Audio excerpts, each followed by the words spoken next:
Bonsoir Aurore Berger, Bonsoir. merci beaucoup d'être notre invitée. Vous êtes présidente du groupe parlementaire Renaissance et donc une des actrices principales de ce qui se passe à l'Assemblée nationale en général, en particulier sur les retraites parce que c'est le sujet de ces semaines, mais de toute façon sur les autres sujets. Et d'ailleurs sur ce dossier, puisqu'on parlait de l'Ukraine il y a quelques instants, monte un peu certaines voix qui disent s'il y a des livraisons d'armes de façon forte, alors les Charles Leclerc, bon apparemment les Ukrainiens n'en veulent pas vraiment, mais enfin bon, ou des avions, il faudrait un débat au Parlement, ça pourrait pas se faire comme cela. Qu'est-ce que vous en pensez? Déjà, le débat au Parlement, on l'a eu. On a eu un débat et à l'Assemblée et au Sénat sur à la fois la situation en Ukraine, sur l'invasion russe, le fait de se mettre d'accord sur les termes déjà du débat, ce qui n'était pas gagné quand même quand on voit extrême gauche et extrême droite, la manière avec laquelle au début ils caractérisaient le conflit et les ambiguïtés volontaires des uns et des autres. Donc on a eu un débat. Après, je crois qu'on a besoin de beaucoup de réactivité aussi sur ces sujets-là. Et on a besoin d'avoir un président de la République qui est en prise directe avec les attentes et les demandes du président Zelensky de manière à aider la résistance ukrainienne. Si vous enclenchez un débat sur chaque potentielle livraison d'armes, est-ce qu'on a besoin ou envie que la Russie sache exactement, systématiquement, ce qu'on fait ou ce qu'on ne fait pas? Je ne suis pas certaine que ça aide les Ukrainiens de fonctionner de cette manière-là. Deux, ça veut dire que vous perdez aussi en réactivité. Donc je crois qu'il faut que chacun soit dans son rôle. Le président de la République, il est chef des armées et il doit le rester et avoir cette pleine souveraineté-là. Nous, on vote le budget des armées, on va avoir une loi de programmation militaire, 400 milliards d'euros qui vont y être consacrés pour renforcer aussi notre souveraineté. Mais je crois que sur l'Ukraine, le débat de fond, on l'a eu. Et nous, en tout cas, on a reçu d'ailleurs le président du Parlement ukrainien cette semaine. Moi, j'ai eu l'occasion de le redire parce qu'on est souvent interrogé sur jusqu'à quand soutiendrez-vous l'Ukraine. Ouais. Moi, je l'ai dit de manière très claire, on soutiendra l'Ukraine jusqu'à la victoire de l'Ukraine. C'est ça notre responsabilité. Y compris c'est ça la qu'on a dit reconquête de la politiquement. Crimée. Mais la victoire de l'Ukraine veut dire rétablir l'Ukraine dans la souveraineté pleine et entière qui est la sienne et dans la liberté de son peuple et donc dans ses frontières. On ne peut pas accepter, encore une fois, d'avoir l'intégrité territoriale d'un État souverain qui est attaqué comme si de rien n'était, comme si tout ça n'avait pas d'importance. Et ce qui est assez étonnant, c'est de voir ceux qui se réclament du patriotisme ici être finalement les plus discrets sur le sujet. Et nous, on est très clairs et je pense qu'il faut qu'on le soit. Juste pour finir sur ce chapitre, aujourd'hui à Moscou, on s'en est pris à Emmanuel Macron, la porte-parole de la diplomatie russe, en disant mais quand il parle de livrer des armes, il ne se rend pas compte qu'il est dans l'escalade. Il y a une phrase qui est même un peu insultante où il dit mais c'est pas le discours d'un adulte. Mais je crois que, bon, au-delà de la grossièreté, on va dire, ou de l'insulte, parce que je crois que c'est même pas le sujet, l'escalade, c'est qu'à un moment, la Russie a décidé de déclencher une guerre et d'attaquer un État qui est souverain. Donc il n'y a pas d'escalade ensuite, il y a une résistance qui s'organise. Donc qu'est-ce qu'on veut? Est-ce qu'on veut à la fin dire ben, c'est pas grave qu'un État, encore une fois, perde le contrôle souverain de son territoire. C'est pas grave qu'il y ait une partie de son peuple qui soit privée de sa liberté. C'est pas grave qu'il y ait des millions de réfugiés qui fuient les combats. C'est pas grave qu'il y ait eu des dizaines de milliers de morts, qu'il y ait eu des exactions, qu'il y ait eu des viols, qu'il y ait eu des hôpitaux, qu'il y ait eu des écoles qui aient été délibérément attaquées par la Russie. Si, ça l'est. Et c'est notre responsabilité, en étant des démocrates, en étant des Européens, de l'affirmer. Si on n'est pas capable de le faire et de l'affirmer pour l'Ukraine, alors on n'est pas crédible à défendre nos valeurs. Et je crois que là, le président de la République l'a dit, et que le rôle majeur d'ailleurs de la France a été très régulièrement souligné par le président Zelensky lui-même. Alors parlons des retraites, parce que c'est évidemment le sujet clé en ce moment. La mobilisation d'hier a été plus importante que celle de la semaine dernière. Est-ce qu'elle change quelque chose dans votre attitude, dans votre réaction? Et je pensais par exemple à la mobilisation dans un certain nombre de villes moyennes, qui a été parfois plus importante que dans Paris. Qu'est-ce que vous en tirez comme conclusion? Et est-ce que vous allez changer de position? Sur l'attitude, déjà, je crois qu'il faut être très, très vigilant par rapport à l'attitude qu'on a, c'est-à-dire ne pas donner le sentiment de l'arrogance, du mépris, comme si finalement cette réforme, elle n'impactait pas la vie des Français. Cette réforme, elle va impacter la vie des Français. C'est une certitude. On est en train de demander à des millions de Français de consentir à un effort qui est de travailler plus. Mais la question, c'est pourquoi on le demande. Et il faut en revenir, à mon avis, à ça. Mais vous voyez bien que les Français ne comprennent pas, qu'ils sont majoritaires à refuser. Je crois qu'ils comprennent très bien. En tout cas, ils ne le souhaitent pas. Et ils sont majoritaires à refuser le passage à 64 ans. Mais je crois que c'est, logique. C'est logique qu'à un moment, en effet, les Français préfèrent partir à 62 ans plutôt qu'à 64 ans. Et donc c'est vous qui êtes illogique? Non, je ne pense pas qu'on le soit. Je pense juste qu'on prend nos responsabilités. Je pense qu'on a un président de la République qui aurait pu dire, à partir du moment où c'est son dernier mandat, il ne pourra pas se représenter dans 4 ans. Ça ne vous aura pas échappé. Il aurait pu dire, finalement, je laisse ça à mes successeurs. D'autres l'auraient fait. D'autres auraient dit, après tout, c'est pas grave. Ne faisons pas cette réforme. Allons sur d'autres sujets, plus simples, plus consensuels, plus faciles. Moi, je crois qu'il faut qu'on le fasse. Parce que si on ne le fait pas, ça veut dire qu'encore une fois, c'est les Français qui sont les plus vulnérables qui, eux, le paieront demain. Parce que c'est ça ce que veut dire notre système. On a un système de solidarité intergénérationnelle, mais qui bénéficie à qui d'abord? Qui bénéficie à ceux qui n'ont pas la possibilité, qui n'ont pas les moyens de se protéger autrement que par la solidarité nationale qu'on met en place. De faire des économies pendant toute leur vie parce que leurs salaires ne sont pas suffisants, et la retraite et leurs moyens. Bon, certains l'ont compris, mais globalement, il y a un refus, une incompréhension, par exemple, du calendrier. Pourquoi si vite? Pourquoi est-ce que ça doit se passer en 3 mois? Pourquoi est-ce que c'est maintenant? Quelle autocritique est-ce que vous faites quand vous voyez les chiffres des sondages qui sont très très mauvais pour le gouvernement? Pourquoi si vite? J'ai pas l'impression en vérité que ça aille si vite. D'ailleurs, parfois, dans les commentaires, on a dit mais pourquoi il l'a pas fait plus tôt? Donc à chaque fois, il y a un argument qui répond à l'autre. Je crois qu'à un moment, on a une élection présidentielle quand même. On fait comme si tout ça n'avait pas existé. Mais pendant la campagne présidentielle, on l'a assumé. Ça ne veut pas dire qu'on a eu l'assentiment des Français massivement, uniquement sur ce sujet-là. J'en suis bien consciente. Vous rectifiez là la position du président, parce qu'il l'a dit comme ça. Mais je pense quand même que l'élection présidentielle, ça veut heureusement encore dire quelque chose. On ne peut pas d'un côté dire les hommes et les femmes politiques s'exonèrent de leurs responsabilités, exercent pas pleinement le pouvoir qu'ils ont entre leurs mains. Et puis d'un autre côté, quand on a la possibilité de le faire, dire écoutez, finalement, on va renoncer. Ça crée du chahut, c'est compliqué, c'est difficile, ça crée de l'inquiétude. Donc moi, ce que je pense qu'il faut qu'on continue à faire, c'est encore une fois de démontrer pourquoi ce projet il est nécessaire. Et ce qui est de plus en plus compliqué dans le débat démocratique qu'on a, qui est un peu l'ère post-Trump, c'est l'ère post-vérité. Et c'est ce qui est en train de se passer aussi. On l'a connu au moment des vaccins, sur les enjeux scientifiques, mais on le connaît aussi là. Parce que, à force de contester des vérités qui sont démographiques, le nombre de cotisants, le nombre d'actifs, le nombre de gens qui travaillent, il est de moins en moins important par rapport au nombre de retraités. Ça, c'est un fait et c'est difficilement contestable. Alors, je vais revenir sur d'autres. Aussi, on ne peut pas contester que dès cette année, nous sommes en déficit. Et donc, il y a des options politiques après qui existent. Et là-dessus, ayons un débat, ayons une confrontation démocratique, ayons ce débat à l'Assemblée nationale. Il va commencer donc lundi prochain en séance plénière. On va retrouver Léonard Attal qui a suivi les débats de la Commission des affaires sociales qui examinait les premiers amendements. Ça, c'est fini ce soir. Comment, Léonard ? C'était un fiasco, tout simplement, selon les mots du député LR Philippe Juvin, qui est sorti avant la fin de ses travaux en commission, suivi quelques minutes plus tard par tous les autres députés de la commission, puisque c'est la présidente de cette commission des affaires sociales qui a mis fin aux travaux. Il était 19h30, écoutez-la. Il nous reste à examiner 4 997 amendements, dont environ 4 710 de la NUPES. Et nous avons examiné jusqu'à présent 430 amendements. Dans ces conditions, vous conviendrez donc bien sûr avec moi qu'on ne pourra pas aller jusqu'au bout du texte, malheureusement, de ce projet de loi. Inutile bien sûr de vous dire que c'est avec un grand regret que je fais ce constat. Nous nous sommes tout de même réunis pendant 28 heures, ce qui était au départ largement suffisant pour examiner un PLFSSR de 20 articles. Chaque groupe a pu s'exprimer franchement largement. Donc on ne pourra pas dire que vous ne vous êtes pas exprimé ou que je vous ai bridé. Je suis désolée de vous le dire.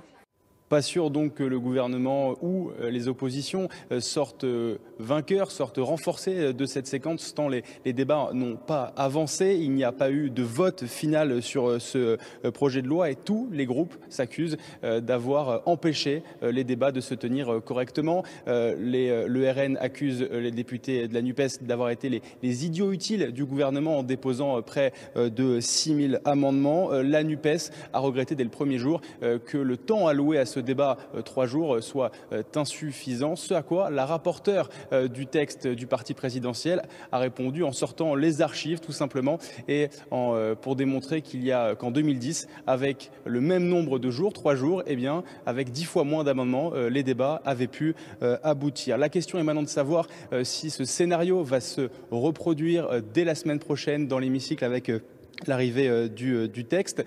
Et dans cette optique, la Première ministre Elisabeth Borne a reçu une nouvelle fois donc, les représentants LR, Olivier Marleix et Éric Ciotti, pour s'assurer des voix des députés LR nécessaires à l'adoption de cette réforme des retraites qui arrive donc lundi en hémicycle à l'Assemblée nationale. Merci beaucoup Léonard Attal depuis l'Assemblée nationale. Alors, on reviendra sur une information qui vient de tomber sur le Sénat, mais juste, ça promet d'être le cirque alors à l'Assemblée nationale. Écoutez, ce ne sera pas de notre fait.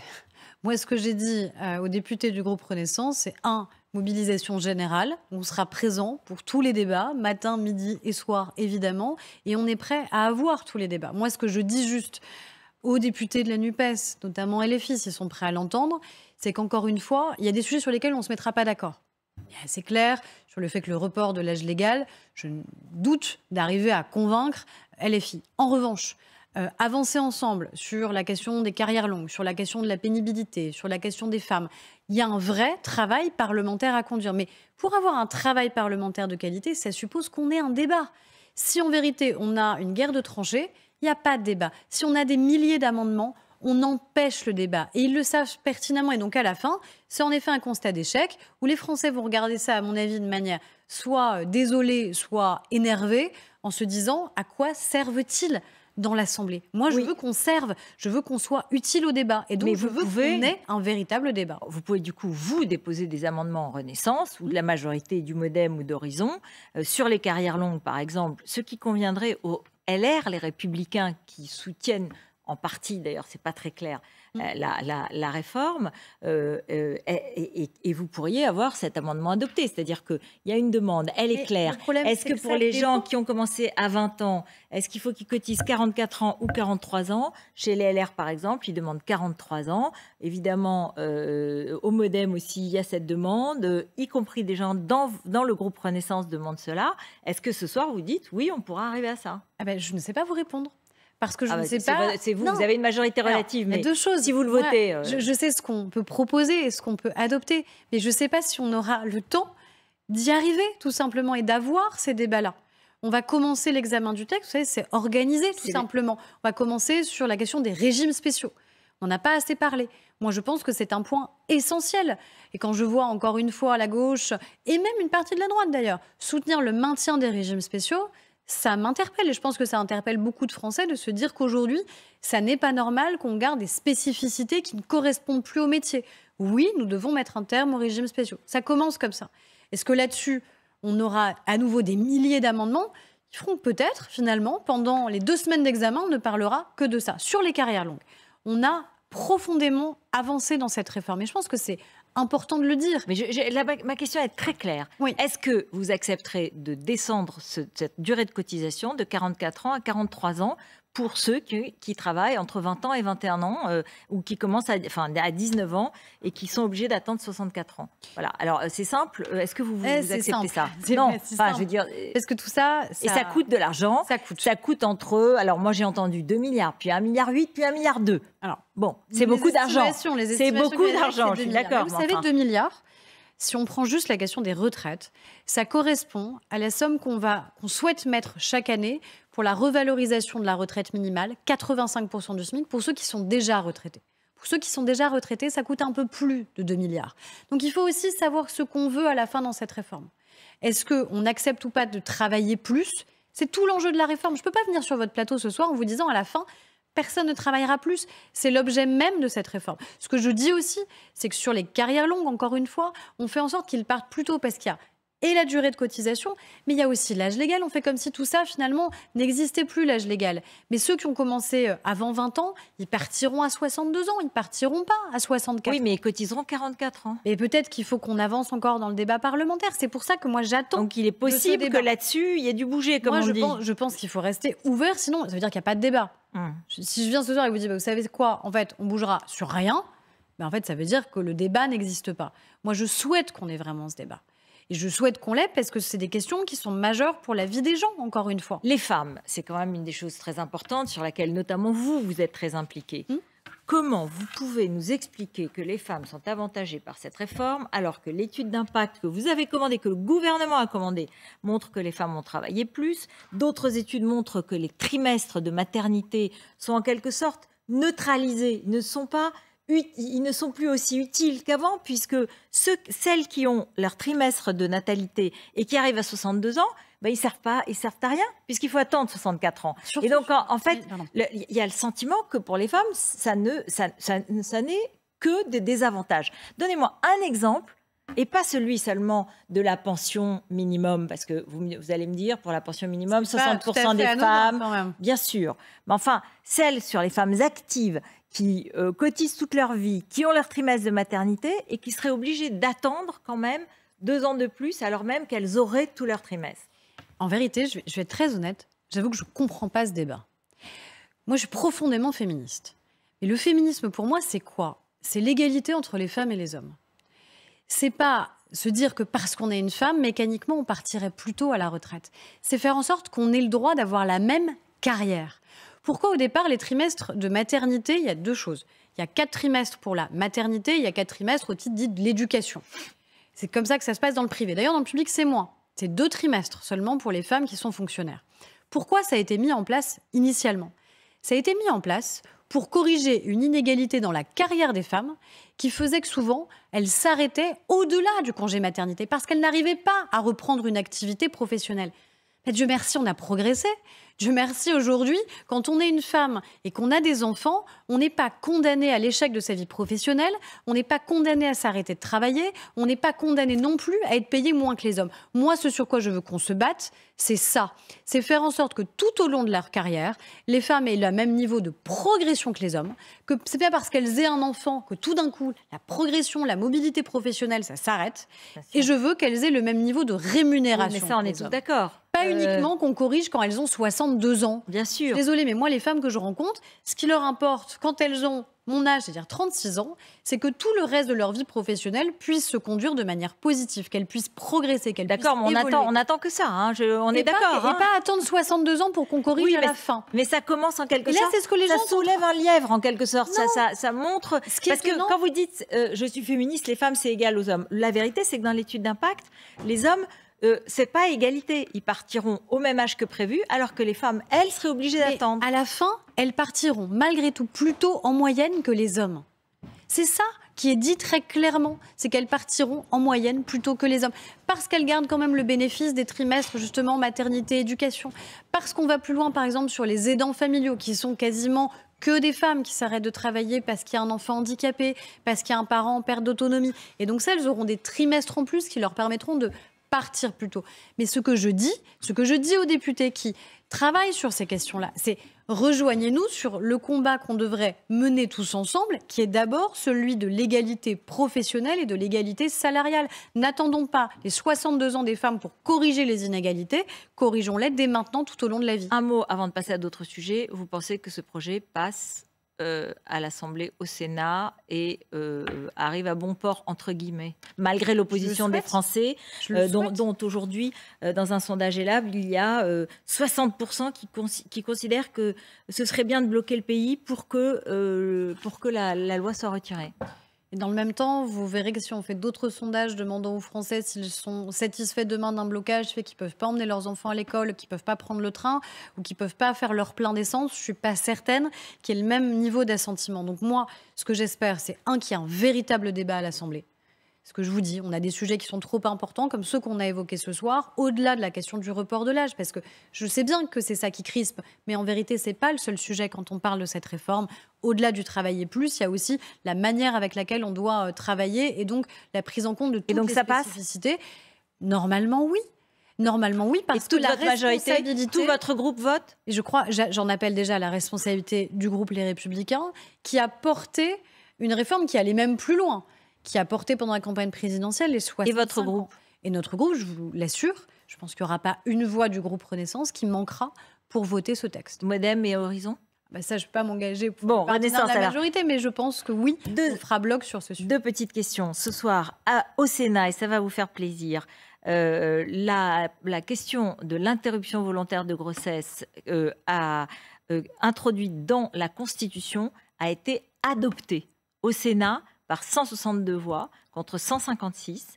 Et c'est votre idée, c'est votre proposition. Donc 166 pour, 152 contre. Et donc j'imagine que vous en réjouissez. Ouais, je suis très très heureuse. Je l'ai appris en direct puisque le vote était en même temps que cette interview. C'est, je crois, une magnifique victoire pour les femmes en général. Et par rapport à tous ceux qui nous disent qu'on a le temps d'attendre, en vérité, c'est pas quand il est trop tard qu'on agit. C'est parce qu'on a justement aujourd'hui une majorité à l'Assemblée et donc maintenant au Sénat qu'on doit le faire et qu'on a cette responsabilité inouïe de changer la Constitution. Vous le savez, après, il faut que ça revienne à l'Assemblée parce que ce n'est pas exactement la même version que celle que le Sénat a adoptée ce soir. Donc ça veut dire que nous, il va falloir qu'on inscrive ce texte, qu'on l'adopte à l'Assemblée. Ça a déjà été adopté à l'Assemblée, donc moi je ne doute pas que l'Assemblée, évidemment, à nouveau et d'une manière très très large, l'adoptera. Et puis ensuite, il y a deux manières de faire. Soit on se dit qu'il faut aller au référendum, mais même certaines personnes qui soutiennent le texte ont un peu des doutes sur le référendum, ont peur que ça ravive un certain nombre de débats. Moi, je ne crois pas. Je pense qu'il faut faire confiance aux Français. Et je pense que massivement, sur ces questions, ils ont envie que les droits des femmes soient protégés.